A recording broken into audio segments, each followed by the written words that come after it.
ರಾಜ್ಯ ರಾಜಕಾರಣದಲ್ಲಿ ದಿನಕ್ಕೊಂದು ಡೆವಲಪ್ಮೆಂಟ್ ಆಗ್ತಾ ಇದೆ. ಈ ಮಧ್ಯ ನೋಡಿ ಯಾವ ರೀತಿಯಾಗಿ ಆಡಿಯೋ ವೈರಲ್ ಆಗಿದೆ ಅಂತ.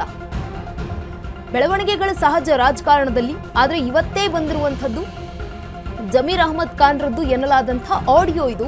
ದಾವಣಗೆರೆ ಬೈ ಎಲೆಕ್ಷನ್ ನಲ್ಲಿ ಕುಕ್ಕರ್ಗೆ ವೋಟ್ ಬೀಳಬೇಕು, ಕುಕ್ಕರ್ ಒಂದು ಚಿಹ್ನೆಯನ್ನ ಇಟ್ಕೊಂಡು SDPI ಅಭ್ಯರ್ಥಿ ನಿಂತಿರ್ತಾರೆ ಬೈ ಎಲೆಕ್ಷನ್ ನಲ್ಲಿ. ಆ ಒಂದು ಅಭ್ಯರ್ಥಿಗೆ ವೋಟ್ ಹಾಕಬೇಕು.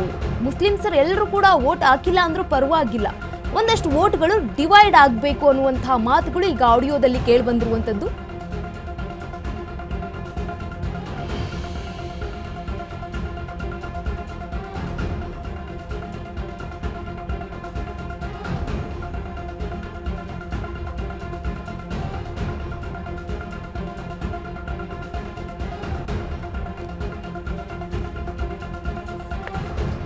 ದಾವಣಗೆರೆ ಬೈ ಎಲೆಕ್ಷನ್ ನಲ್ಲಿ ಕುಕ್ಕರ್ಗೆ ವೋಟ್ ಬೀಳಬೇಕು ಅನ್ನುವಂತಹ ಆಡಿಯೋ ಈಗ ವೈರಲ್ ಆಗ್ತಾ ಇದೆ. ಅದು ಕೂಡ ಜಮೀರ್ ಅಹ್ಮದ್ ಖಾನ್ ಅವರು ಮಾತನಾಡಿರುವಂತಹ ಆಡಿಯೋ ಅನ್ನುವಂಥದ್ದು ಈಗ ಬಂದಿರುವ ಮಾಹಿತಿಯ ಪ್ರಕಾರ ಮುಸ್ಲಿಮರೆಲ್ಲರೂ ಕೂಡ ಕಾಂಗ್ರೆಸ್ ಪಾರ್ಟಿಗೆ ವೋಟ್ ಹಾಕ್ತಾರೆ, ಆದರೆ ಕೆಲವೊಂದಷ್ಟು ವೋಟ್ಗಳು SDPIಗೆ ಹೋಗಬೇಕು ಅನ್ನುವಂತಹ ಮಾತುಗಳು ಕೂಡ ಈಗ ಕೇಳಿ ಬರ್ತಾ ಇದೆ. ಜಮೀರ್ ಅಹ್ಮದ್ ಖಾನ್ ರದ್ದು ಎನ್ನಲಾದಂತಹ ಆಡಿಯೋ ಇದು.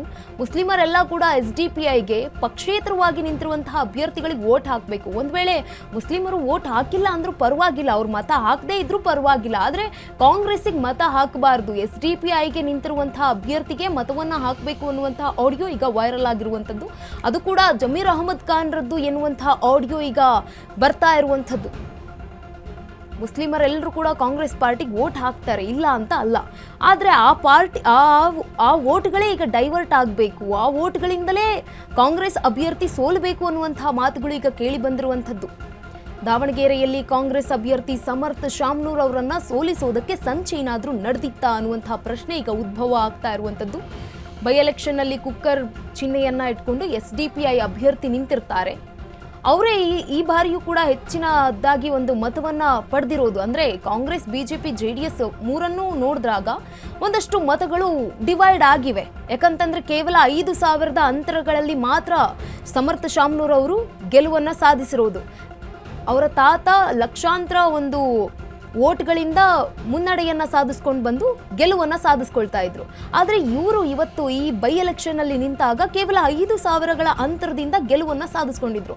ಎಲ್ಲೋ ಒಂದ್ ಕಡೆ ಈ ಆಡಿಯೋಗೂ ಅದಕ್ಕೂ ಏನಾದ್ರೂ ಸಂಬಂಧ ಇದೆಯಾ ಅನ್ನುವಂತಹ ಪ್ರಶ್ನೆಗಳು ಕೂಡ ಈಗ ಉದ್ಭವ ಆಗ್ತಾ ಇದೆ. ಯಾಕಂತಂದ್ರೆ 80,000 ಮತಗಳು ಇರುವಂಥದ್ದು, 70,000 ರಿಂದ 80,000 ಮತಗಳು, ಅಲ್ಪಸಂಖ್ಯಾತರ ಮತಗಳು ಈಗ ಕ್ರೋಢೀಕರಣ ಆಗಿದೆಯಾ ಅನ್ನುವಂತಹ ಮಾತುಗಳು ಈಗ ಚರ್ಚೆ ಆಗ್ತಾ ಇರುವಂಥದ್ದು.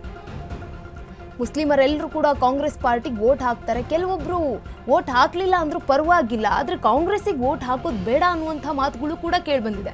ಒಂದಷ್ಟು ಜನ ಮುಂಚಿಂದನೂ ಕೂಡ ಇದ್ದೇ ಇದ್ದಾರೆ. ಮುಸ್ಲಿಮರು ಯಾವುದೇ ಪಾರ್ಟಿಗೆ ಹಾಕ್ತಾರೋ ಬಿಡ್ತಾರೋ ಗೊತ್ತಿಲ್ಲ, ಆದರೆ ಕಾಂಗ್ರೆಸ್ ಪಾರ್ಟಿಗಂತೂ ಹಾಕ್ತಾರೆ. ಆದರೆ ಈ ಬಾರಿ ಗಮನಿಸಿದಾಗ ಎಲ್ಲೋ ಒಂದು ಕಡೆಗೆ ಹೆಚ್ಚಿನದ್ದಾಗಿ SDPIಗೆ ಮತ ಬಂದಿದ್ದು ನಿಜಕ್ಕೂ ಕೂಡ ಶಾಕ್ ಅಂತಾನೆ ಹೇಳ್ಬೋದು. ಯಾಕಂತಂದ್ರೆ ಕೇವಲ 5,000 ಅಂತರಗಳಲ್ಲಿ ಸಮರ್ಥ ಶಾಮ್ನೂರ್ ಅವರು ಗೆದ್ದಿದ್ರು.